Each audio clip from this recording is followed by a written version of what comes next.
হঠাৎ খুব টাকার প্রয়োজন হলে সূরা ইখলাস 21 বার পড়ুন, টাকার ব্যবস্থা হয়ে যাবে। আপনার যত টাকার প্রয়োজন ইনশাআল্লাহ হয়ে যাবে। শুধুমাত্র যখন আপনারা হঠাৎ দেখবেন যে টাকার প্রয়োজন হবে, সে সময় আপনারা শুধুমাত্র সূরা ইখলাসটি পড়বেন।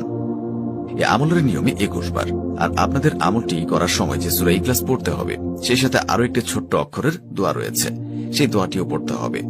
তো আপনাদের শুধুমাত্র সূরা ইখলাস এবং এই আমলটির জন্য ছোট্ট একটি অক্ষরের দোয়াটি পড়তে হবে। তাহলে আপনারা যখন সূরা ইখলাস 21 বার পড়বেন এবং এই আমলটির দোয়া পড়বেন, তো তখনই দেখবেন যে আপনাদের কাছে টাকার ব্যবস্থা হয়ে গেছে। আপনাদের কাছে টাকা আসতেই থাকবে, আপনারা নিজেও তা বুঝতে পারবেন না। বন্ধুরা, ভিডিওটি শুরু করার আগে আসুন একটু প্রার্থনা করি। হে আল্লাহ, আমাদের হালাল ধন সম্পদ দান করুন। যারা হালাল ধন সম্পদ পেতে চান সকলেই কমেন্টে লিখুন আমিন।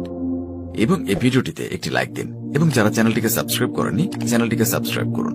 এই ভিডিওর লাইক টার্গেট 10,000, তাই সকলেই ভিডিওটিকে লাইক দিয়ে দিন। তো চলুন ভিডিওটি শুরু করা যাক।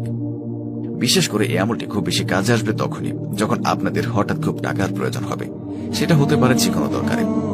আপনার যখনই টাকার প্রয়োজন হবে, আপনি একটু কষ্ট করে সূরা ইখলাসের এই আমলটি করবেন, তাহলে দেখবেন যে আপনাদের কাছে টাকার ব্যবস্থা হয়ে গেছে। খুবই সহজ নিয়ম আমলটির, এবং আপনারা খুব সহজে রেজাল্ট পেয়ে যাবেন। তো আপনাদের এখন এই আমলটির কথা বলে দিচ্ছি।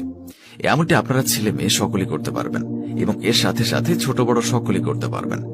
যদি আপনারা এই আমলটি দ্বারা এই আমলটি করে খুব তাড়াতাড়ি টাকার রেজাল্ট পেতে চান, যখন আপনাদের টাকার দরকার সেই সময় টাকা পেতে চান, তাহলে কিন্তু আপনারা এই ভিডিওটি অবশ্যই মনোযোগ দিয়ে দেখবেন। তবে এই আমলটির নিয়ম কিন্তু আপনাদেরকে একদম ক্লিয়ার ভাবে সহজভাবে বুঝিয়ে দিচ্ছি। যখন আপনারা এই আমলটি করবেন, প্রথমে আগে আপনারা সূরা ইখলাস অবশ্যই মুখস্থ থাকতে হবে। আপনাদের যাদের মুখস্থ নেই তারা একটু কষ্ট করে মুখস্থ করে নেবেন, কারণ এই সূরা ইখলাস পড়ে যদি আপনারা আপনাদের টাকা পয়সার সমস্যা একদম সম্পূর্ণ শেষ করতে পারেন, তাহলে অবশ্যই আপনারা সূরা ইখলাসটি মুখস্থ করে নেবেন।